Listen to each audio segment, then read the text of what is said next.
In today's tutorial, I'm going to show you how to create a vintage picture, image, or photo effect in Pixlr online completely for free.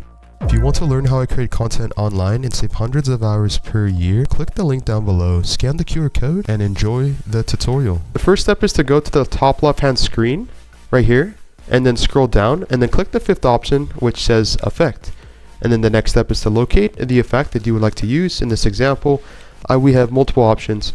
But I'm gonna use this, or click the fourth option which says retro, and you have a list of different options to choose from, as you can see. And if you want, you can even change the strength of the effect by dragging the slider icon or the circle icon to the left or to the right for more of the effect. And as you can see here on the screen, and I'm happy with this one and even this effect right here as well. Again, if you want to learn how you can save hundreds of hours and money online per year creating content, click the link down below, scan the QR code, and thanks for watching this tutorial.